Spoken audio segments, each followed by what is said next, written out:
Bienvenidos a Esperanza Bense, donde la Esperanza Bense. Welcome to Esperanza Bense, where hope wins. I feel like I want to show you the bouquet of the day. So let me do that.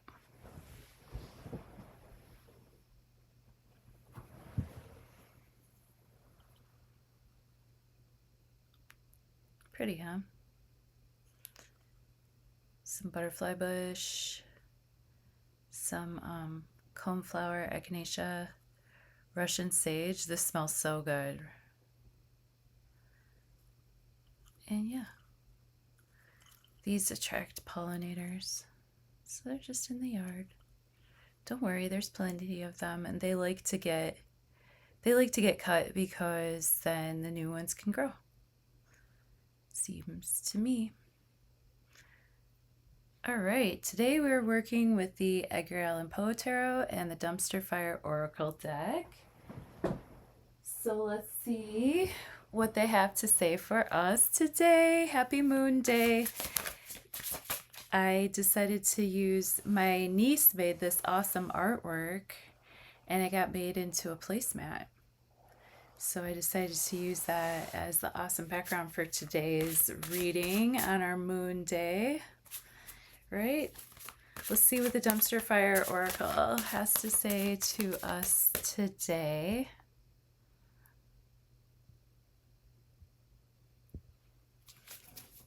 Thank you for fine-tuning your free will and intuition with me. I love that you're here, and I love that we spend our intuitive journey together for a more personalized session. You know what to do. Hit the links and stay tuned here. We're going to talk about the astrology after we do our Quick Hits Tarot. Well, today we got Celestial Stardust. Universe has your back. You're made of the same spark as the galaxy. Your path is connected. Cosmic perfection.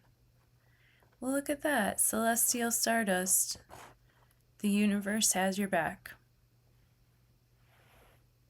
Sorry, with the light, it's hard to catch this card without it being super shiny in the light.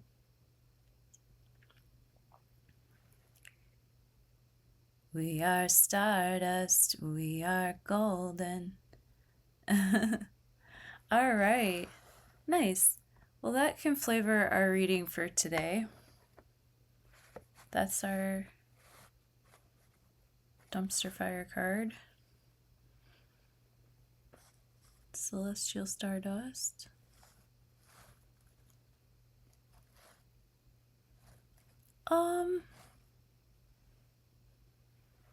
I wonder if I'll... Can you see it from there?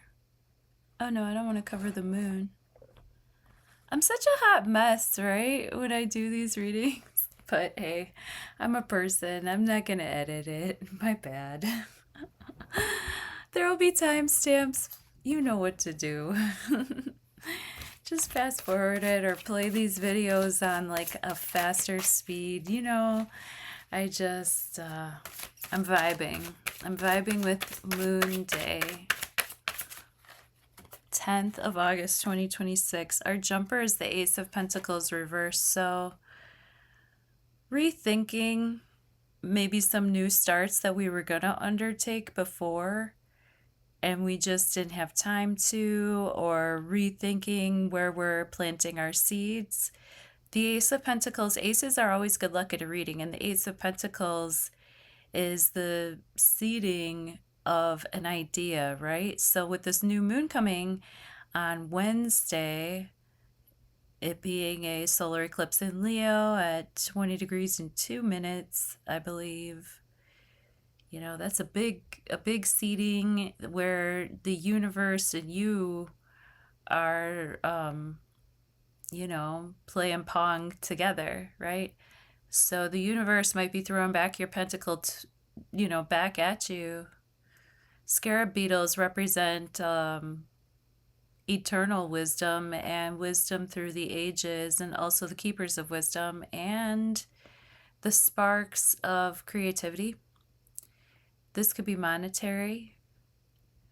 So maybe going back to financial situations that have worked for you in the past, reworking something that you've already done, but now you have a better idea of how to handle it. So that's our jumper card for today.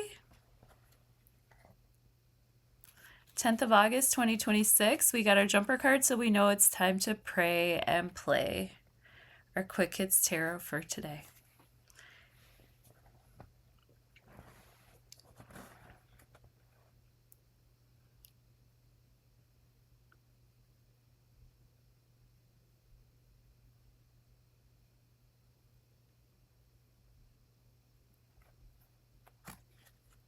Tenth of August, 2026, near past, present tense,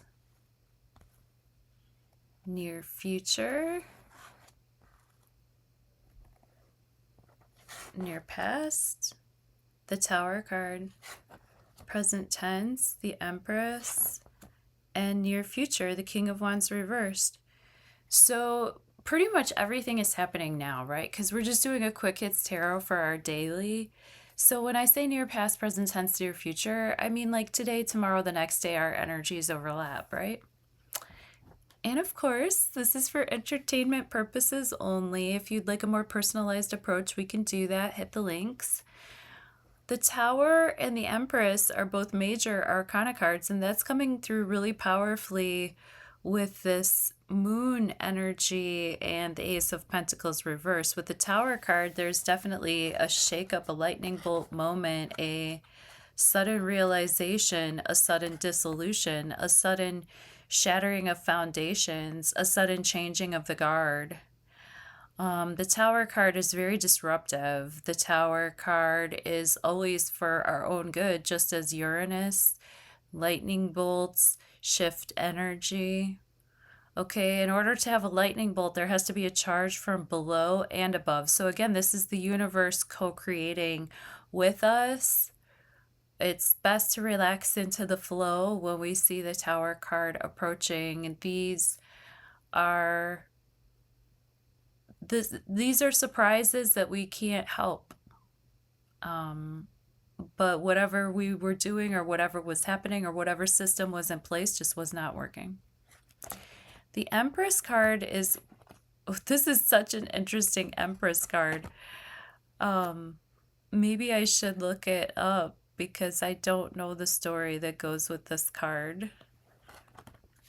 The Empress and the Edgar Allan Poe Tarot.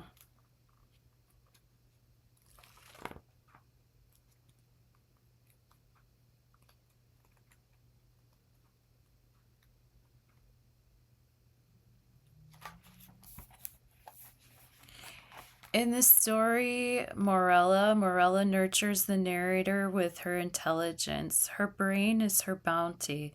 The narrator says Morella's erudition was profound. Her powers of mind were gigantic. Morella suffers an illness but becomes pregnant. Ultimately, she dies during childbirth. During labor, Morella says she is dying, and when my spirit departs, shall the child live. Over time, the narrator watches his daughter grow. He says, "For that her smile was like her mother's I could bear, but then I shuddered at its too perfect identity." Morella is reborn as her daughter.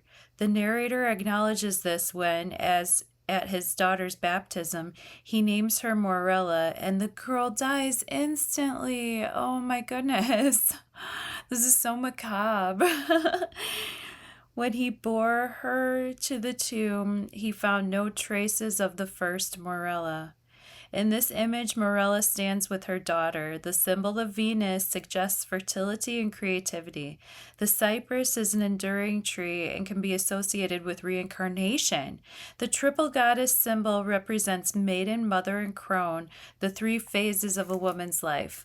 Pluto hangs in the sky and symbolizes mystery.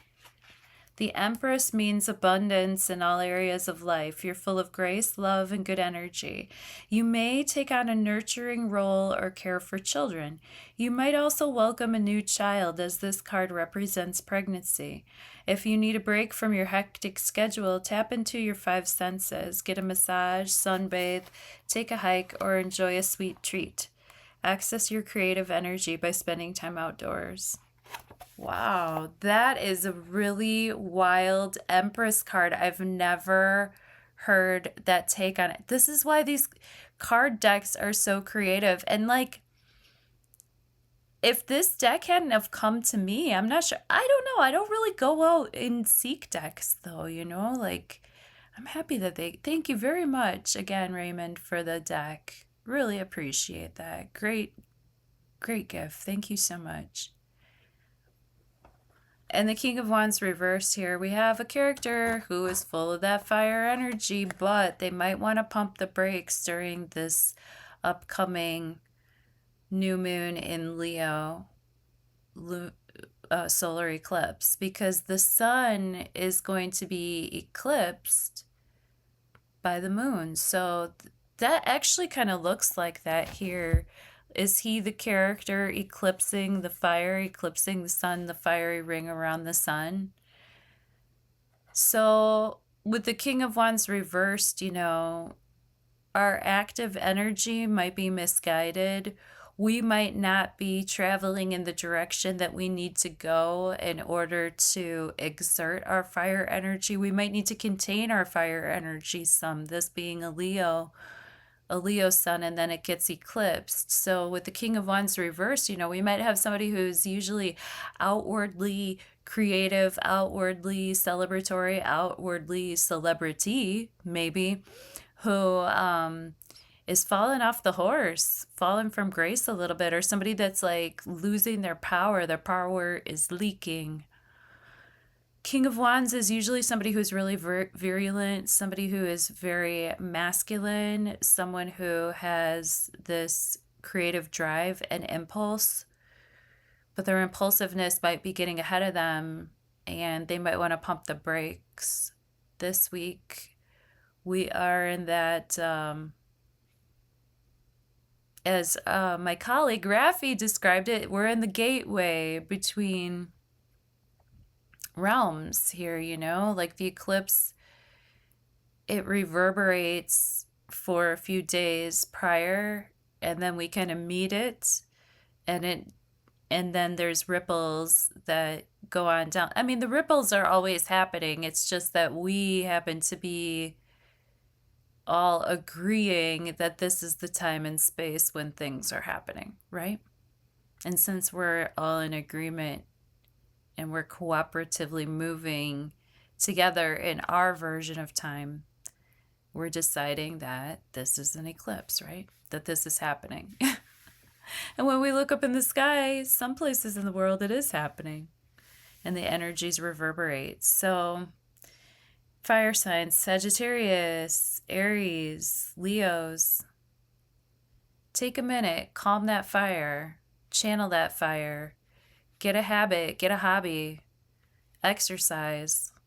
Do anything you can to avoid singeing others with that fire.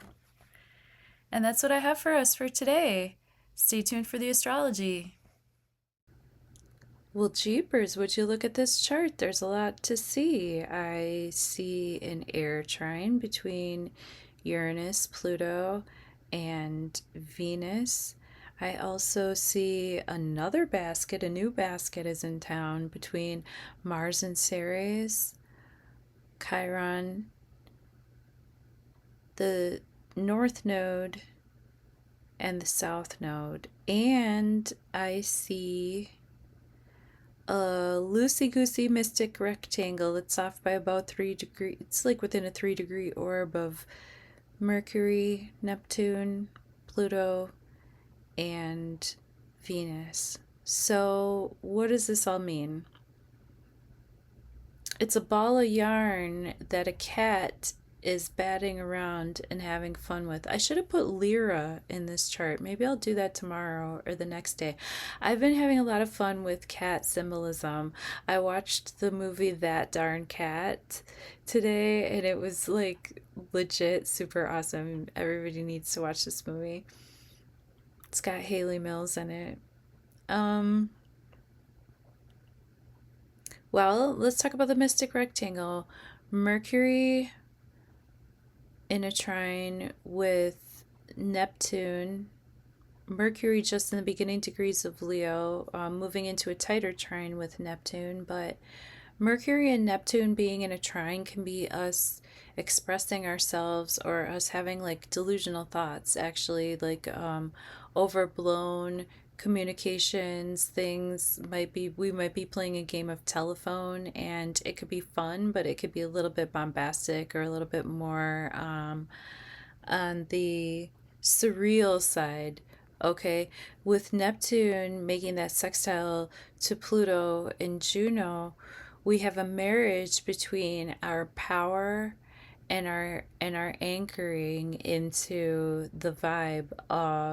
That's going to bring things to the group. There's going to be power in the group getting accolades, power to, the group getting what's for the betterment of the group. It's not necessarily going to be what I'm expressing for myself that gets heard, especially with Mercury in the 12th house there and the Sun in the 12th house of this chart. Mercury making a sextile to Venus, working together in that twinning, lovely communications in our one-on-one communications. People should understand us just fine, but when we're trying to shine in front of a group, that's when things could get foggy with the Neptune there. And then Venus coming over here with a trine to Pluto today. Venus is trining Pluto pretty exact today. She's moving into an exact trine with Pluto today. Venus in Libra in her home sign, finally feeling comfortable with the way that she can show up as her divine feminine self in relationships. She has enough money, she has enough comfort, she might have a few bills to pay after having been in Virgo, going through all the details and finding where things need to be allocated, where the beautification needs to happen. And then Pluto being empowered with Juno in Aquarius, finding the right tone to express the power of the group. Like I'm saying, the shine is on the power of the group, even though it's Leo season, even though we're about to have a new moon in Leo. This moon is going dark and it's going to occult the sun. So the shine is actually a dynamic between Leo and Aquarius energy, and the Aquarius energy might just suck that sun out of Leo into the cold air. So staying calm, cool, and collected is definitely on the menu for this entire week. Mars and Ceres working together insofar as we can be protective and defensive of our home space. We're in the last degrees of Gemini here, but we're moving into Cancerian energy with Mars. And in these last degrees of Gemini, Mars is just getting the strategy, getting the information and cutting out information and cutting out connections, texts. Maybe this is a good day to delete, old texts off of your phone. Maybe this is a good day to clean up if you're in storage hell, like some people might be, not naming any names, Esperanza. But this is a good day to sort of harvest and delete anything that's no longer needed in your files. Other than that, there's a grand air trine between Uranus, Venus, and Pluto. And I think there is going to be innovative solutions to the ways that we show up in relationships. And again, as we are able to work with our good twin and our dark twin and balance those energies with Venus softening the balance, then we will become more powerful within the group. Thank you for your more personalized session. You know what to do. See you soon on the next one, God willing. Love you. Bye.